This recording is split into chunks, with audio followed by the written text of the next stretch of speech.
Lucio, grazie per l'invito, grazie anche a tutta l'associazione Suidanu.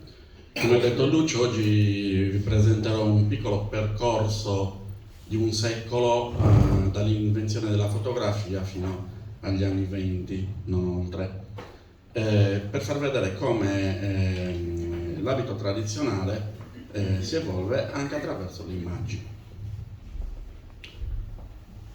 Un giorno qualcuno, parlando di abiti tradizionali, mi disse: io ho una foto del 1600.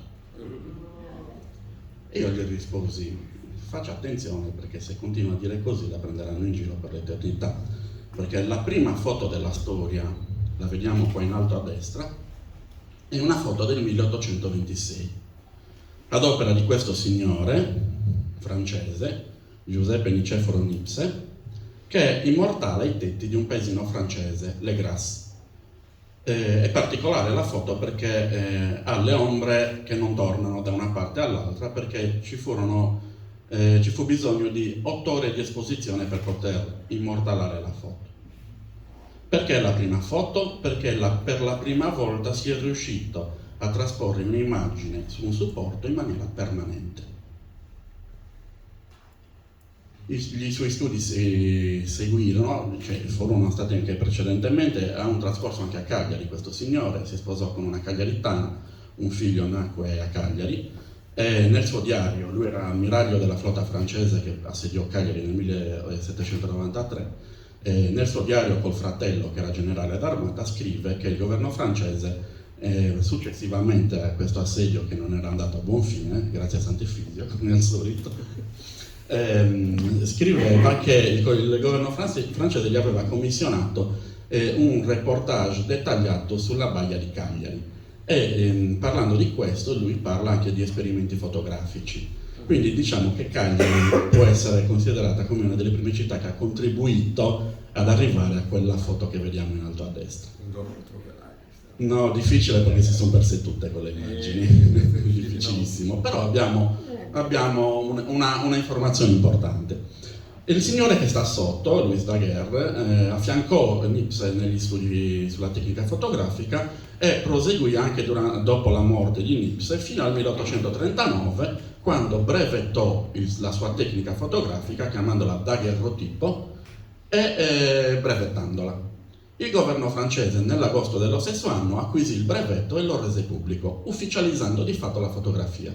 Quindi diciamo che la prima vera ufficializzazione di questa tecnica, di questa nuova arte, è il 1839. L'anno successivo, già a Cagliari, nel corso di fisica sperimentale della facoltà di filosofia, padre Stefano Sirigu insegnava le tecniche fotografiche. Quindi è stata una cosa velocissima. Qualche anno dopo anche Raffaele Arui, il noto pittore famosissimo per le iconografie sull'abbigliamento tradizionale, insegna anche lui in maniera privata le tecniche fotografiche. Qual è la prima foto che conosciamo in Sardegna? È questa qua in basso a destra, questa nobildonna di Castello, foto che è presente nella pubblicazione di Olivero Maccioni, Cagliari fra cronaca e immagini del 1982, e la attribuisce al 1844-1845. Non sappiamo chi sia l'autore, perché in quel periodo venivano in Sardegna dei fotografi inglesi e francesi commissionati dai proprietari delle miniere del Sulcis Iglesiente. Quindi è possibile che uno di questi si sia fermato a Cagliari. Abbiamo notizia nel 1844 di un francese, Claudio Porraz, che stabilisce il suo laboratorio fotografico presso la casa del farmacista Cossu a Villanova sotto Terrapieno. E in questa pubblicità menziona anche quanto era il tempo di esposizione, quanto costavano le foto. Erano foto che costavano tantissimo all'epoca, tant'è vero che in quel periodo abbiamo foto solo di nobili. E quindi non abbiamo foto di costumi, perché la nobiltà a Cagliari non vestiva in costume. Passiamo, si sono succediti qualche fotografo non sardo, ma la prima foto interessante è questa di Edouard Delessert, famosissimo, forse è quello che tutti conoscono. Questa è una delle 40 foto fatte nelle sue 6 settimane in Sardegna, il suo viaggio che ha fatto da Porto Torres a Cagliari. Questa è Piazza Iene, una Piazza Iene quasi irriconoscibile, con l'ingresso di Via Manno, con ancora la parte murata di Porta Stampace. che di lì a poco verrà demolita. È una foto fatta a mezzogiorno, quindi è impensabile che non ci siano persone in quel periodo, in quel posto a Cagliari, che era il centro nevralgico, il centro commerciale della città. Perché non ci sono persone? Perché queste foto avevano bisogno di diversi minuti di esposizione e quindi le persone che passavano non venivano immortalate nel supporto. Però se vediamo bene, qua si vede un'ombra, qua si vedono altre ombre, e quindi voleva dire che qualcuno si è fermato per un periodo non breve, ma neanche troppo lungo per poter essere immortalato completamente. Ma se noi andiamo nel dettaglio, vediamo che qua c'è una persona affacciata al balcone, ed eccola ingrandita, è una Regattieri di Cagliari, fondamentalmente. È abbastanza riconoscibile, è un po' difficile, però è lui. Io riconosco il cappello a tronco di cono, la birrita a tronco di cono. Questa diciamo che potrebbe essere la prima foto inconsapevole di un costume sardo. Stiamo sempre andando per ipotesi, perché potremmo sempre trovare un'altra foto che ci smentisce quello che stiamo dicendo. Mentre una delle primissime foto che abbiamo con certezza sono di Eugenio Arui, figlio di Raffaele Arui. Lavora con il padre, lui nasce nel 1839, quindi nell'anno dell'invenzione della fotografia, diciamo dai 15 anni in poi inizia a lavorare col padre, prima nella tipografia, la prima tipografia privata della Sardegna, dove, ripeto, a Raffaele Arui insegnava anche le tecniche fotografiche. Raffaele Arui muore nel 1857 e il laboratorio va in mano al figlio Eugenio. Eugenio che realizza tante foto di costumi, questa è fatta a Cagliari, è però una bambina con un abito logudorese. Non sappiamo di che paese, non sappiamo neanche se è veritiero, perché ha una gonna molto corta, con dei gambaletti che difficilmente avremmo visto in un abito tradizionale. C'è sempre da fare un'analisi critica per ogni foto che vediamo, perché non è detto che quello che vediamo sia la realtà che vestiva quotidianamente o comunque per le grandi occasioni. Qua abbiamo una serie di fotografie conservate nell'archivio fotografico del Museo Pigorini a Roma. Quello che spicca sono le gonne ampissime, gonne che si riferivano alla moda dell'epoca con l'utilizzo delle crinoline. Qua abbiamo ingrandita una donna di Selargius, ma la stessa figura la troviamo nel libro del barone di Malzan del 1868, che la riproduce come disegno, però la cita come Quartus Sant'Elena. E di Selargius, e di Quartu, e di tutte e due, perché all'epoca presumibilmente l'abito non era così differente da paese a paese nel circondario di Cagliari. Un'altra serie di fotografie, queste le trovò Pietro Leo negli anni 50 in un negozio a Roma, in un negozio antiquario a Roma.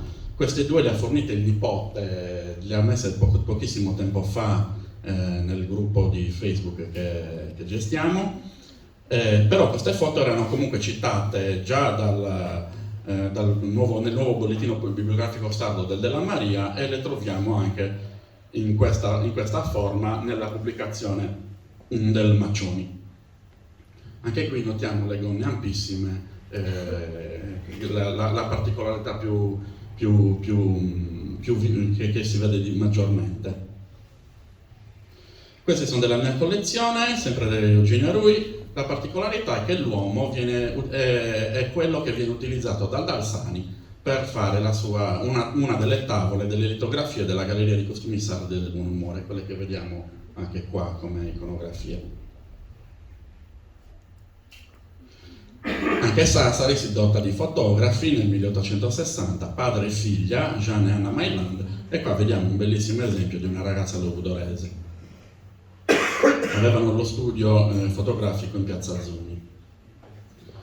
E veniamo a uno dei più importanti fotografi della storia fotografica sarda, Agostino Lei Rodriguez. Ci ha lasciato tantissime fotografie, purtroppo il suo archivio fotografico è andato perduto, comprato prima dal Mauri e poi è andato disperso.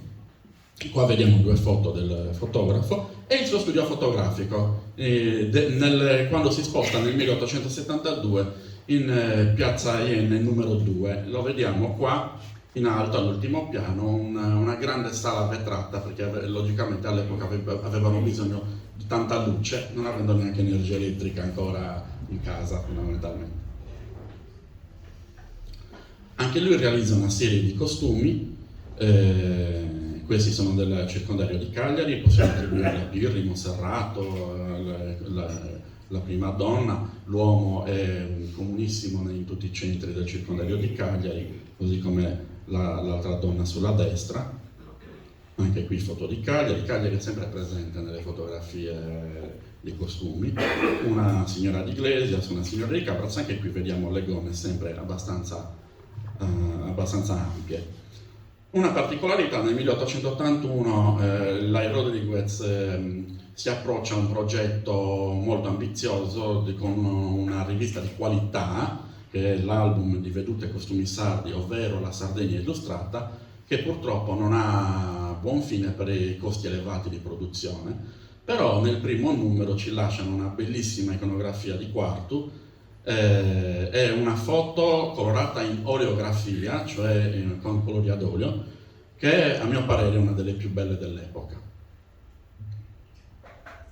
Altre immagini: questa bellissima ragazza di Pirri è conservata presso l'archivio della sovrintendenza a Villa Pollini, via Iena a Cagliari. Fino a poco tempo fa ne ignoravo l'esistenza, e anche queste due di Regatteres di Cagliari. Chissà quante altre cose hanno, dovremmo andare a farci una visitina. Una ragazza quartesa, sempre della Rodriguez. Questo è un autore ignoto, ma secondo lo stile io lo attribuisco sempre a lui. Qua queste due foto sono scaturite da una ricerca fatta a Muravera, infatti ringrazio Noemi Podda per averci fornito le immagini. E questa ragazza la conoscevamo già perché è pubblicata anche su un libro su quarto, che è Giovanna Floris, e la stessa ragazza la vediamo in un'altra posa, un bellissimo abito con spenso a bordau, meraviglioso. Altro fotografo interessantissimo che ci ha dato tantissime testimonianze, soprattutto sulla Cagliari che fu, Giuseppe Luigi Cocco.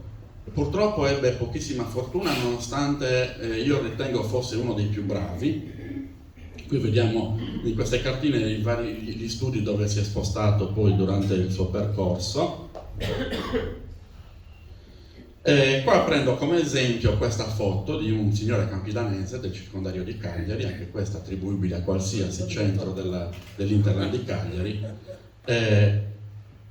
Questa foto in particolare ci ha dato un input in più a questa ricerca e ci ha fatto capire l'importanza di questa ricerca, perché questa ricerca non è solo per conoscere la vita dei fotografi e quello che hanno fatto, ma è utilissima in campo etnografico, perché ci dà informazioni dettagliate sulla datazione delle immagini.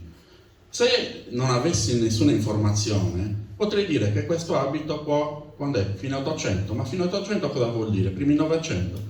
Dal 1870 al 1910, 1860, 40-50 anni, sono tantissimi. Invece se andiamo a scoprire la vita lavorativa del Cocco, scopriamo che nel retro di questa foto c'è scritto Via Manno numero 2. Quando va in Via Manno numero 2? In Via Manno numero 2 va finanziato dal barone Rossi, sempre lui in mezzo alle scatole ce l'abbiamo, perché era per l'ennesima volta fallito, viene finanziato dal barone Rossi. Sì, lui, il Cocco è fallito. Ripeto, viene finanziato dal barone Rossi, apre lo studio fotografico in Via Manno numero 2 nel 1874 e chiude l'attività nel 1878. Quindi da 50 anni possibili che avevamo come datazione di questa foto arriviamo a 4 anni. È vero che quest'abito magari è stato realizzato prima, non lo vediamo nuovo, il corpetto è un po' sgualcito, ma è vero che in quell'anno lo utilizzava. Quindi abbiamo una datazione precisa sull'utilizzo di questi capi di abbigliamento. Altre immagini del cocco. Questa sulla destra è una mia acquisizione, anche qui chissà di che paese è, può essere tanti paesi del Campidano, come può essere della Tregenta, come può essere della Marmil, non lo sapremo mai. Cocco assieme a Eugenio Rui, assieme a Luigi Kurner di Sassari, assieme a Camille Danieddu di Nuoro, danno le fotografie ad Alzani per fare le litografie della Galleria di Costumizzari del Buon Umore. Ne abbiamo 43 di litografie, dovevano essere fatte per tutti i comuni della Sardegna, ma anche in questo caso il giornale fallì e con lui anche questa iniziativa editoriale. Canzani viene da Livorno, già attivo nel 1860, ma arriva a Cagliari nel 1880, anche qui abbiamo le varie pubblicità, i vari luoghi dove si sposta. Anche qui abbiamo delle immagini interessanti, come questa ragazza che in questo caso utilizza il broccato scuro. Che colore è questo broccato? Può essere verde, può essere blu, può essere viola. Scordiamoci che esistano programmi o software che ci dicono i colori di una foto in bianco e nero. Non esistono. Chi mette il colore in una foto in bianco e nero lo mette in maniera soggettiva. Quindi secondo me. Il secondo me può essere plausibile o meno. Quello che possiamo fare in questo caso è sapere in questo periodo quali tipi di broccati avevamo, con quali colori di sfondo e utilizzare uno o l'altro di quelli scuri. Questo possiamo fare, a meno che non abbiamo l'abito originale. E allora avremo... E oltretutto sono differenti, sì.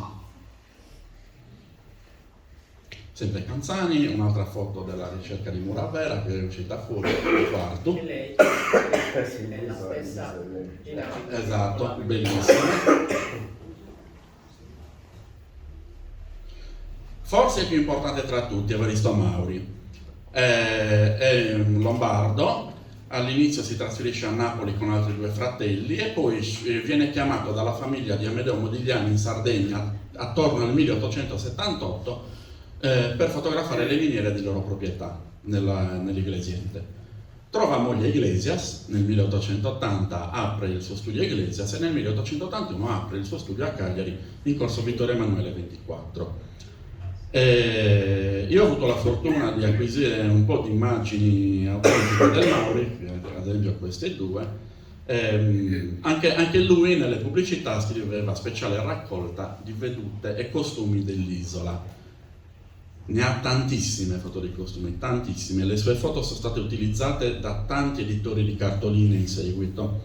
Adesso ne vedremo qualcuna. Così anche come il viaggiatore francese Vuillard, che viene in Sardegna nel 1891, utilizza tante delle sue foto, in questo caso una cartolina che è tratta da una sua foto, per fare le sue litografie del viaggio in Sardegna, le isole dimenticate, Baleari, Corsica, Sardegna, eccetera, che prima fa come appuntamenti in una rivista e che poi raccoglie in un libro, che ho il piacere di possedere. Ad avere queste tre fotografie originali di queste tre donne del circondario di Cagliari non sarebbe male, anche perché c'è qualche errore, mette una donna di quarto quando è di Sima, o anche qua, questo o è Pirri o Mensorrato, non è sicuramente quarto questa cosa. A meno che prima o poi non si trovi fino a prova contraria, giusto? Quello più vecchio di questo Messeraldo è ben lontano da quello. Allora, probabilmente, anche qui stiamo ancora nel campo delle ipotesi perché non abbiamo una conferma nel campo della ricerca, probabilmente Evaristo Mauri è il primo che realizza cartoline illustrate in Sardegna. Abbiamo una fonte che ci parla del 1896, dove fa stampare le cartoline in una famosissima tipografia tedesca, la Stengel & Co. di Dresda, che produceva dalle 5 alle 6.000 cartoline al giorno. E lui, questo è un esempio, questo cagliaritano, questa è fatta stampare a Dresda. In seguito le fa stampare lui stesso a Cagliari come la seconda, scrivendo fotocollografia e Mauri. Sicuramente io presumo che sia anche qualche anno prima, ma non ho ancora la certezza, quindi non lo dirò. E di sicuro abbiamo un'altra certezza, che è la tipografia Valdés, che inizia a stampare le cartoline alla fine del 1898. La maggior parte delle cartoline che conosciamo sono però datate 1901, 1902. Forse solo una ne ho trovato antecedente a questa data. Bisogna valutare anche qui. È vero anche che c'è una pubblicità della tipografia Valdés della prima metà del 1898 dove non cita le cartoline. È impossibile che una novità così importante, eccetera, non venga citata in una pubblicità. Quindi difficilmente possono essere fatte prima dalla ditta Valdés.